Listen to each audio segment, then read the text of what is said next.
Ayan, so welcome back no dito sa Day Enrica at Doy TV Sports. Well, ano pong sinabi ko no, mabilisan lang, no? Tapos na po ang serye. Yan po ang ating pag-uusapan.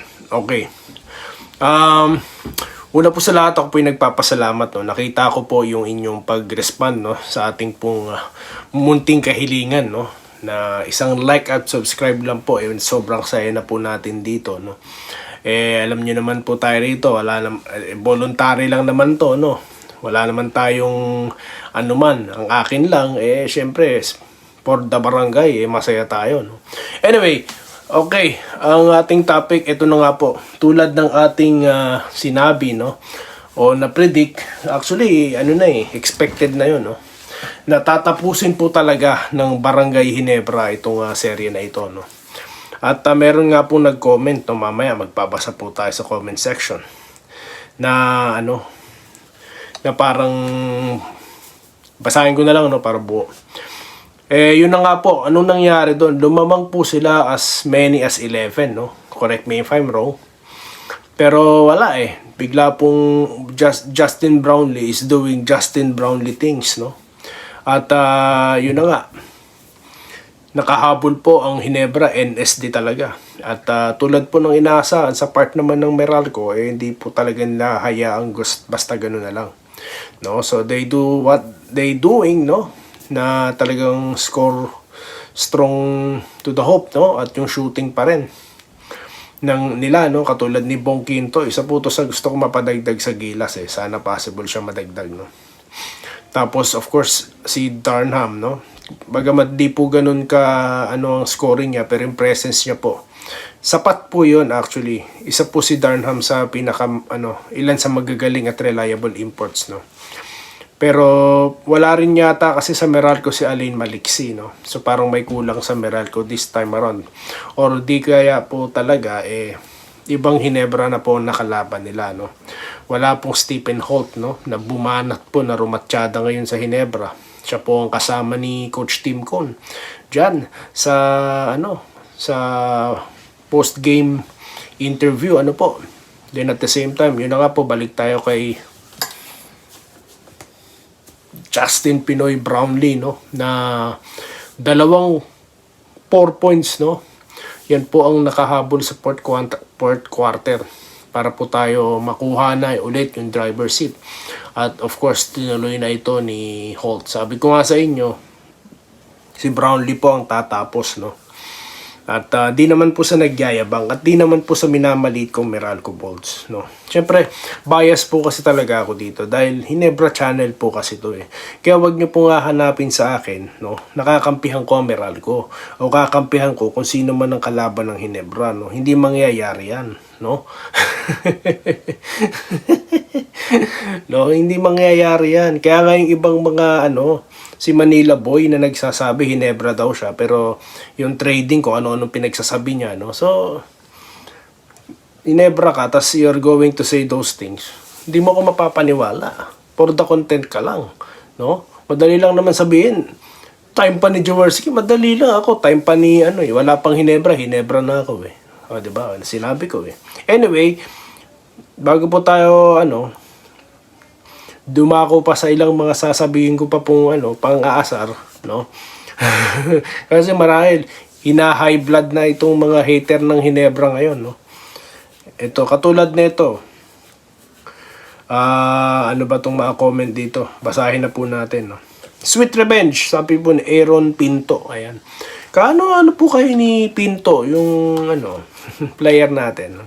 Sabi naman po ni Eunice ng Caviteña, ang lupit talaga ni JB32. Lupit talaga yun. Huwag kayo magsalita ng tapos baka mapahiya kayo. Emmanuel Yu, tapos na po. At kahit natalo pong Ginebra, di naman po ako napapahiya. Wala naman po akong pakialam. Ina-expose ko pa nga po pag nagkamali ako No? Wala po yun. No? So, this time, di naman ako pahiya, no? Welcome po, no, Mr. Emmanuel.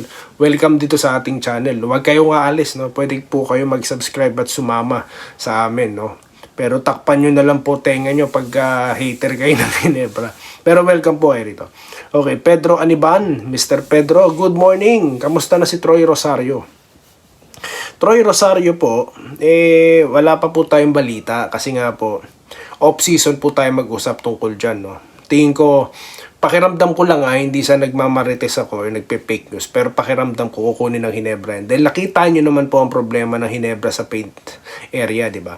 Sa shaded area, dyan sa ilalim. Talaga pong malaki ang problema natin. So, after na po ng kampanyang ito sa Governor's Cup, tsaka na po tayo mag-usap about dyan. Kay Miss Alisa Maloy, ayan, Gene Kings a lot, no? Mahal niya daw ang Gene Kings. So, marami po kayo niyan, no? Mandy Laksina, okay na, panalo na, ang sarap na ba? Nakatulog po ba ng mahimbing? Mahirap makatulog pag natatalo. Hindi yan masweep, mananalo pa Meralco maya, tingnan, tambak yung Ginebra. Opo, pero dahil sa 4-point play, nakahabol, no? Kaya sigurado ipapatigil na yung 4-point na yan, no? Ako man po, ano ko dyan, pabor po ako na alisin na yung 4-point, no? Pang ano lang po yan, pang tawag dito, pang ano lang po yan, pang all-star, yan, no? Para sa akin lang naman. Haha, tatapusin na ba marunong maglaro ng basketball ang Meralco? Masyado aman yung minamalitang Bolts. Hindi naman po sa minamaliit, no, sir. Hindi po, wala po akong, kung mapapansin nyo po, kung masusundan nyo po, kung gusto nyo po, i-drill down nyo yung mga contents natin. Lalo na po yung natalo kami sa Meralco. Pinupuri ko po ng gusto, no, ang developments na nangyari sa Meralco. At yung kanilang pagka-champion, talaga pong pinupuri ko, no. At humahanga po ko sa kanila. Dahil maganda po ang structure at yung development ng Meralco, no. Pero, bias po talaga ako pagka Ginebra kalaban nila, no. So kung maasar po kayo, talaga po maasar kayo. Kaya pasensya na po kayo, no. Pero welcome pa rin po kayo ulit, no.